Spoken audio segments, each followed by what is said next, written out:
Good evening. It is now 20 minutes to the hour, and we want to welcome back our viewers on our KTN home channel who've been on the Jubilee Party manifesto. Here we've been on the news. We welcome you back, and let's do a quick summary here on Kivumbi 2017 of the day's events. The big story, of course, has been regarding the Jubilee Party manifesto launch. And as we welcome back our viewers on KTN Home to Kivumbi 2017 tonight, here is a summary of the Jubilee pledges that they have made to you, the Kenyan voter. They're promising 1.3 million jobs every year, up from the 1 million they promised in 2013. This includes 18-month internship programs for TVET and university graduates. That's that one-year apprenticeship program that you see on your screen, involving greater partnership with county governance. On infrastructure, a continued push to expand connections to electricity, particularly in rural areas. There's a free day public secondary schools and doubling the cash transfer to the elderly. Also on housing, they've promised a plan to address urban housing issues, both in terms of quality and quantity, and affordable and safe housing. As you can see, there are 500,000. On food security, they've promised expansion of programs to boost agricultural productions, and also they've made some pledges on governance and public service issues.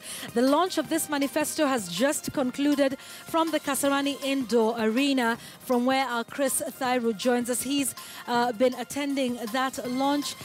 Chris, talk to us, maybe give us a summary of the day's events there tonight. What is your assessment of the entire program that Kenyans have been watching this evening?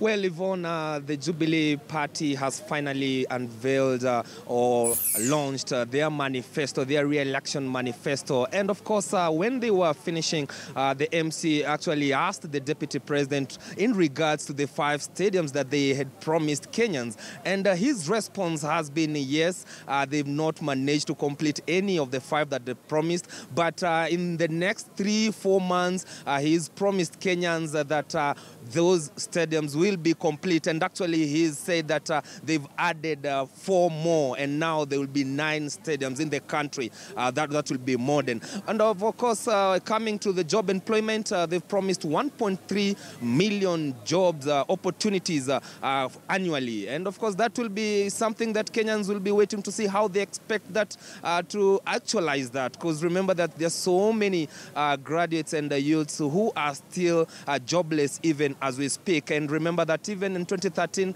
they had promised the same. In regards to the standard gauge railway, they've promised that they'll continue with that project and ensure that that railway project gets to the neighboring country of Uganda through Kisumu. And of course, when it comes to education, they've promised free primary education, of course, as well as the secondary education starting January. A number of promises there, but now we'll be expecting them, if at all they'll be re-elected, then they have a big task ahead of them to ensure that they actualize these promises that they've made to Kenyans, Yvonne. Yes, Chris, the interesting one about the stadia, which is something that's been a difficult question for Jubilee to answer over the last 5 years. Many Kenyans are saying they cannot see the 5 stadia. So just to be specific, Chris Thairu, with those of us that might have missed that question that was answered by the Deputy President, I made to understand they're promising 9 world-class stadia in 6 months?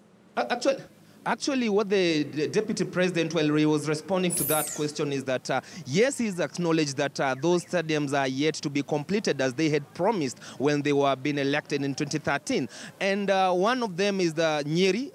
The Rengo is actually said that when they were there was some confrontation between the national government and the county government. And we understand that now everything has been resolved, and the government has now the title deed of that land, and construction will be starting. They also talked about another one in Kitui.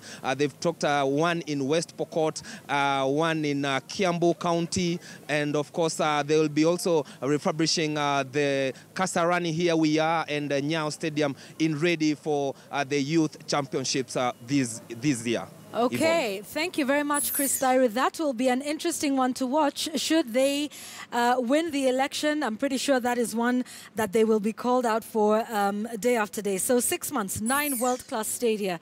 That'll be something a little more specific to look out for over the next 5 years. This is Kivumbi 2017. Well, there's been much happening in the world of sports, and we will have that for you after this short break when we return.